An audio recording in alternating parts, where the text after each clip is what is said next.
Now what I want to mention is jinn possession. To begin with, let's look at why do jinn possess people. It's important to note that jinn possession is a reality. There are those who deny it. However, it has been agreed upon by the consensus of the scholars, and it's something that can be sensed as well. So, jinn possess people for three main reasons. Number one, out of love. Number one, out of love. So jinn, they fall in love with people. And this is extremely important for our sisters especially. So for example, you're leaving the house and you're not wearing the correct hijab. You're not properly covered. Or you are wearing a lot of makeup and you have beautified yourself and you're leaving the home. Then don't forget that there are other creations besides men. There are men who are going to look at you. But at the same time, a jinn may fall in love with you. And this is something very, very common. I had a case where a jinn had possessed a sister. She was waiting at the bus stop and the jinn fell in love with her. She was walking through a park and the jinn followed her. She was waiting at the bus stop and the jinn fell in love with her. And it actually possessed her. And when they fall in love, they're very, very difficult to remove because their love is like almost a blind type of love. It's like I would rather die than leave this individual. And it's very romanticized, and you know, in this way they will say, look, I'm not going to leave. I'd rather die than leave her. They fall in love very, very easily for some reason. Okay, so a jinn may possess an individual out of love. Likewise, the second reason why a jinn may possess is out of revenge. Due to revenge. Okay, so I'm sitting here, I throw something across the room and I can't see, but there's a jinn there. And it harms the jinn, or it may kill one of the jinn's children, and as a result of that, the jinn possesses this individual. So for example, there was a 15-year-old boy and we found him in the street trying to strangle himself to death. With his own hands, he had his own hands around his neck and he was trying to strangle himself to death. So we carried him into the masjid, into the back of the masjid, and we began to make ruqya. We began to make the ruqya, and the boy, he was completely unconscious. Then immediately his eyes shot open and he sat up, and the jinn began to speak, and it began to say, I'm going to kill him, I'm going to kill him. Why? Why are you going to kill him? And the answer was because he was running through the park and it was night time. And he was running through the park and he stepped on one of the children of the jinn. He stepped on one of the jinn's children. And clearly he hadn't said Bismillah, or he hadn't invoked the protection of Allah. Therefore, he stepped on one of the jinn's children, and I think he harmed it, or he must have killed it. And the jinn was now seeking to take revenge. It was now wanting to kill this individual. And of course, if it had done so, then it would have been said, this boy strangled himself, it was suicide. But of course, it wasn't really suicide because he was compelled and being forced. So this jinn, it was a Muslim jinn. So we reminded it to fear Allah, reminded it that we can't see them. They can see us, but we can't see them. So it was a mistake. So you can't do this type of oppression. And eventually, alhamdulillah, the jinn left. The third reason why jinn will possess an individual is due to sihr, due to magic, being sent by the magician. So the magician, he performs his magic and he does acts of worship to the jinn, and then the jinn will say, right, you have lowered yourself and you've humiliated yourself and you've worshipped us. Now what do you need from us? And he will say, I need you to go and harm such and such an individual. I need you to go and possess such and such an individual. So then he goes and he sends the jinn. And the jinn will now go and try and possess the individual. They will try and possess that individual in order to achieve their objective. So if they possess the wife, then she will become possessed, and the husband will be thinking, you know, my wife's character has changed so much. We never used to argue. Now we argue over the smallest of things. Now she curses my mother, she curses my sister, she curses my family. All of these different things. Immediately her character will begin to change. And this is due to jinn possession. Now let's have a look at some signs of jinn possession, some signs and symptoms of jinn possession. It's important to note that you may have or you may exhibit one or more of these signs, but that doesn't mean that you are possessed. Okay? That doesn't mean that you are possessed. For example, there was a situation where there was a brother who he said, you know, when I read the Quran from memory, I'm okay. But when I read the Quran from the Mus'haf, from the actual book, I get a really bad headache. I get a really, really bad headache. So the brother began to think, perhaps I am possessed. It turned out he had poor vision and he needed glasses. So when he was looking at the Mus'haf, he would get these problems. Okay? So let's not rush to diagnose ourselves. Let's not rush to say I'm possessed. Let's not have these constant naggings from the shayateen that, oh, you're possessed, you're under magic, you've got evil eye. No. Have husn al-dhan. Have high thoughts and good thoughts about Allah subhanahu wa ta'ala. So the first sign, or one of the signs, is there may be a sudden change in the personality or character of that individual. There used to be somebody who was very gentle. There used to be somebody who was flexible. There used to be somebody who was caring and loving. Then suddenly there's a sudden switch in their character or a sudden switch in their personality. Now they are very harsh. They are very rough and tough. The woman, from being a woman who was perhaps able to be patient and bear patiently, now all she wants to do is argue. All she wants to do is curse. All she wants to do is blame, etc., etc. All of these things, they may be due to jinn possession. The individual may have fits. So you may find that they just have random blackouts, often in the toilet or after leaving the toilet, because the toilet is a place of filth. And this is where the shayateen reside. So often in the toilet they will have a blackout, or they will walk out of the toilet and they will just black out. Likewise, there's going to be, or there may be, a hatred to the Quran or a hatred of the adhan. As we have mentioned in previous episodes, that when the adhan is called, the shaitan flees, as the Messenger alayhi salam told us. So if you call the adhan, or if the adhan is on the television, then they may become very upset or angry, or they may just storm out of the room for no apparent reason, or they may say, get this rubbish off, or something like this, because they may be possessed. Likewise with the Quran. If they are possessed, then they are going to have, in more than sort of most cases, and it's more than likely, they are going to have a hatred of the Quran, a dislike of the Quran. So if you're reading the Quran, they don't want to be in the same room, or they tell you to stop the recitation of the Quran. Okay? Because the Quran is a shifa, the Quran is a healing, the Quran is a mercy.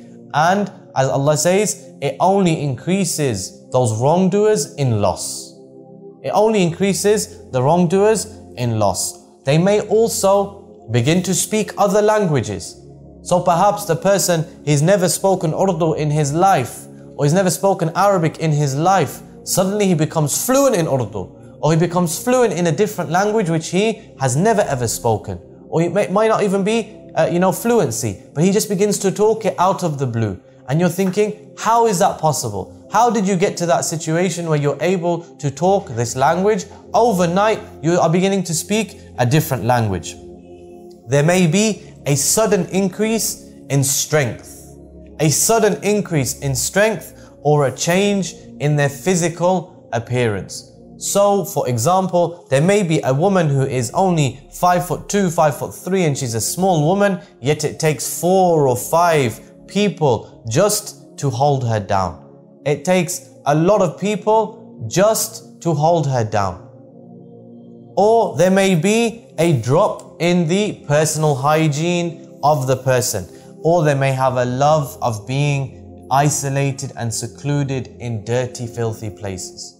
Okay? A drop in hygiene. Because the shayateen, they like filthy places. If your body is a place of purity, then they don't want to be in your body. And I've had cases where people, they don't take showers for 2, 3, 4 weeks on end. They just don't wash. They hate the shower. They're scared of the shower all of a sudden. From being somebody who's very clean, suddenly they have a dislike of personal hygiene and their personal hygiene is very, very poor. Or they love to be sat in the toilet. Or they love to just go and, randomly 2, 3 o'clock in the morning, they just go and sit under a tree, or they just go to the graveyard, or they just wake up and sit in the toilet for hours and hours and hours on end. Likewise, there may be a hatred towards Al-Islam. So if the jinn which is possessing them is non-Muslim, because just as we have Muslims and we have non-Muslims, if the jinn which is possessing this individual is a non-Muslim jinn, then it will have a hatred towards Allah, a hatred towards the Quran, a hatred towards Islam in general. Now, these signs and these symptoms, as I've mentioned, they're fairly general. They're fairly general signs and symptoms. So it may be, for example, that one day a person is upset and the Quran is on, or whatever it may be, and they just storm out the room, not because of the Quran, but because they're upset, because they are feeling emotional for whatever reason, so they leave the room. So do we say now this person is possessed? Of course not. We investigate further, what's wrong with you, how are things, etc. And we then take it forward from there. We take our symptoms to somebody who is qualified. You may want to email into this program, express@mybetterhalf.com, and perhaps somebody can get back to you, inshallah. All of these things are just signs and symptoms. They are not surefire ways of knowing that you are possessed for sure. Now let's look at magic. Magic, dear brothers and sisters, magic is a contract between the magician and one or more of the devils, the shayateen, where the magician, he does acts of worship for the shayateen, in return for the shayateen doing acts of obedience for him. So the magician, he worships them, prostrates to them, he glorifies them, he humiliates himself in front of them in order that they will then begin to work for him. So with magic, what we have to understand is that it displays many of the same characteristics as jinn possession. Because when that magician, he does these acts of worship to these jinn, those jinn are then going to go and possess the individual. They're going to go and then try and harm this individual, try and carry out the reason and the mission with which they were sent. So it's gonna have a lot of the same characteristics. Signs of magic.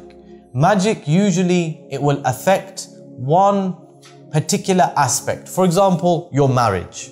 Okay, so somebody has done magic on you to try and break up your marriage and ruin your marriage. So now it's not necessarily going to affect your work life.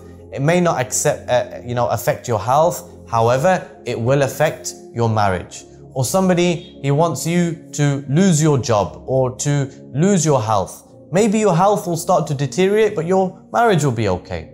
So with magic, it depends on the aims and the objectives of the individual who got the magic done. So if he gets magic done to affect your marriage, then this was what will be affected. Sometimes, however, a person will just say, I don't ever want to see person X, I don't ever want to see him happy. I want to see his life ruined.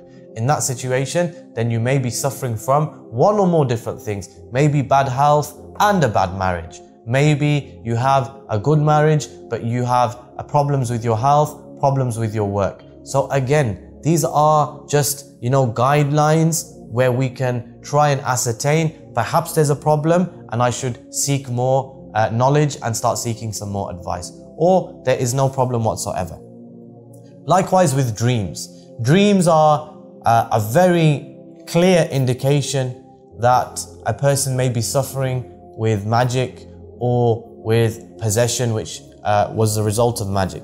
So if you're constantly dreaming of dogs, if you're constantly dreaming of snakes, if you're constantly dreaming of spiders, if you're constantly dreaming about blood, if you're constantly seeing yourself in a grave or around blood and you're seeing these types of things in your dreams, then it may be that you have serious issues with regards to magic, with regards to jinn possession. So in that situation, I would advise you to make ruqya or to seek ruqya.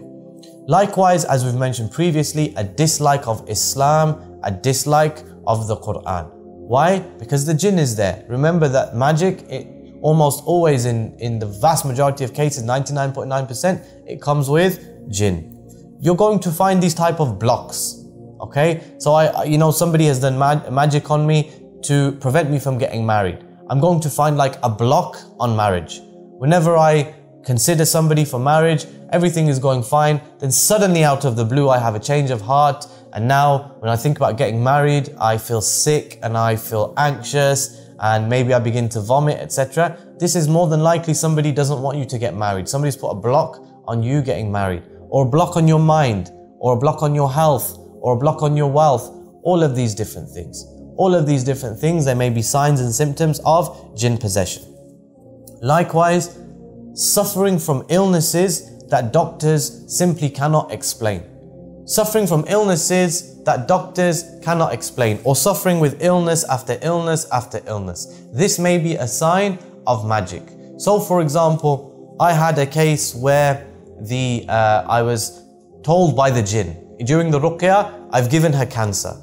I've given this individual, I've given them cancer. So then a few days later, this individual came back and said, I found a lump on my chest. I found a lump on my body. Okay, and I've had this examined by the doctors and they say that it looks like a cancerous lump. I said, look, by Allah, I'm telling you this is not a cancerous lump. Do not go and get chemotherapy, etc. Rather treat this with the book of Allah. Treat this with the sunnah of the Messenger sallallahu alaihi wasallam.